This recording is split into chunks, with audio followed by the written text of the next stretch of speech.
Bonjour et bienvenue sur l'Instinct de Survie. Aujourd'hui on va faire une vidéo un peu différente, un peu plus décalée, un peu plus vivante. Non, vivante c'est pas le bon mot puisqu'en fait aujourd'hui on va parler de zombies.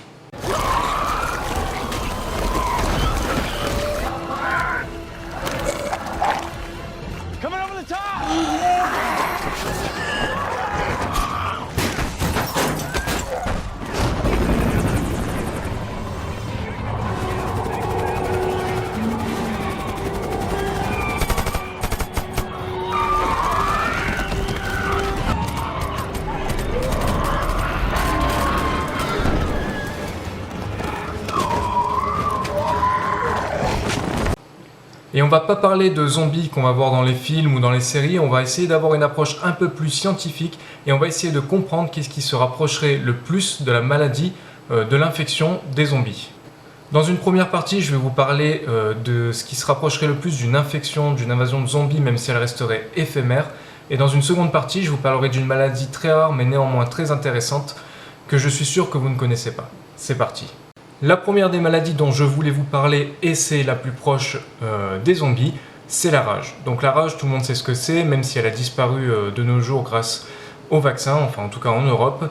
La rage, c'est un virus qui rend violent et qui est transmis soit par une morsure, soit par un simple léchage.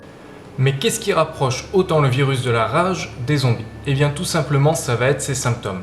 Troubles des fonctions cérébrales supérieures, anxiété, confusion, agitation avec troubles du comportement, insomnie, hallucination, doublement de la vision et d'éventuels délires avec état d'agitation, pouvant être compliqués par des convulsions, une fièvre et une hydrophobie, donc la peur de l'eau.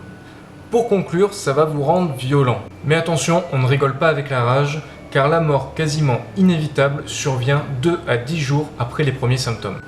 Ok, niveau maladie proche des zombies, on est plutôt pas mal. On bave, on a les yeux qui pleurent, on attaque tout le monde, on est agressif, on les mord et on transmet la rage. Donc, on est vraiment pas loin du zombie. Mais il y a un problème, comme je vous l'ai dit un peu plus tôt, entre 2 et 10 jours, on est mort. Du coup, on est plutôt loin des zombies qui durent 6 mois, 1 an dans les films. Mais il y aurait peut-être un autre moyen qui propagerait l'infection encore plus vite.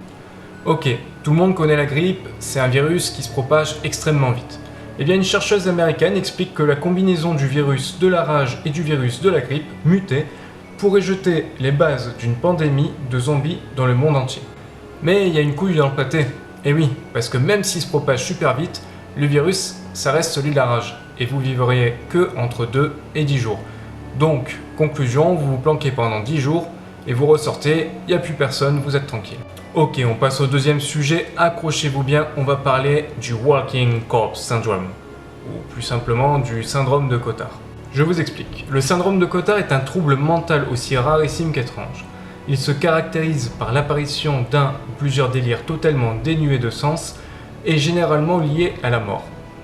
Ainsi, les patients atteints de ce syndrome peuvent penser que l'un de leurs organes ou qu'une partie de leur corps est en train de pourrir ou qu'il est déjà mort.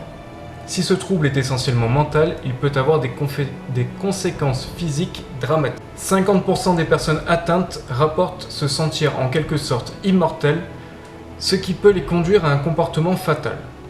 Petite anecdote.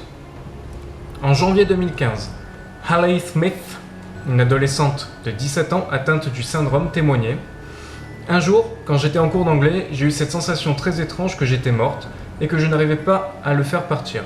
En rentrant chez moi, j'ai pensé à visiter un cimetière juste pour me sentir près de d'autres personnes qui étaient aussi mortes. » Ok, là on est plus proche du mort-vivant que du zombie, mais c'est quand même dingue cette maladie.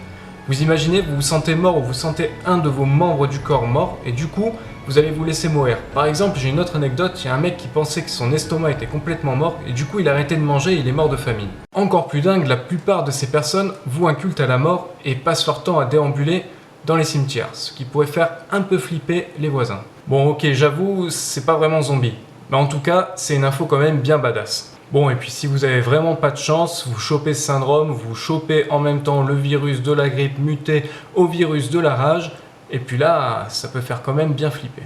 Bon, et bien voilà, cette première vidéo sur les zombies est terminée. J'en ferai d'autres puisque vraiment, j'aimerais vraiment parler de beaucoup de choses sur les zombies, faire un classement sur les plus méchants, les moins méchants sur les films, les séries, etc. etc. Si cette vidéo vous plaît, mettez un pouce bleu, ça m'encouragera à faire les prochaines. Et je vous dis à très bientôt pour une nouvelle vidéo de l'Instinct de Survie.